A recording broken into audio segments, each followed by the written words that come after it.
I want you to guess how old parts of Wasco City Hall are. I'm Sam Hoyle, your Wasco neighborhood reporter. If you guessed about 80 years old, you're probably right. City staff estimates that parts of those buildings were built back in the 1940s, which is why at Tuesday's City Council meeting, the City of Wasco took its very first step in attempting to replace those buildings. The offices for the city of Wasco are, I don't like to use the word old, let's call them aged. And not only that, they're spread out with a state highway intersecting them.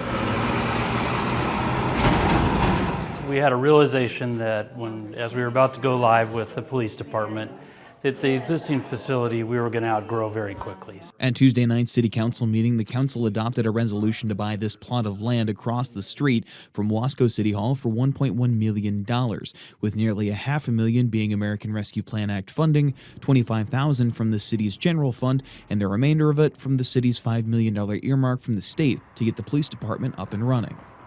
I think the longer-term vision, again, once we locate funding to do it, would be a city hall where all the staff can be together in one building. Wasco Police Chief Charlie Fivecoat said during his time with the Kern County Sheriff's Office, he was a commander for KCSO at the Wasco substation back in the 90s, and he said the buildings were aged even back then. The building was obviously dated even then. We're trying to put all these officers in here and run a police operation, which includes a 911 dispatch center, which they had never had before.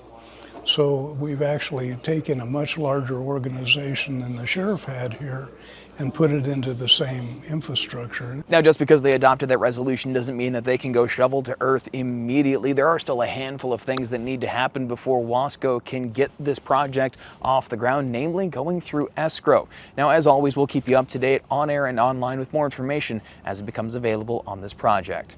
In Wasco, I'm Sam Hoyle, your neighborhood reporter.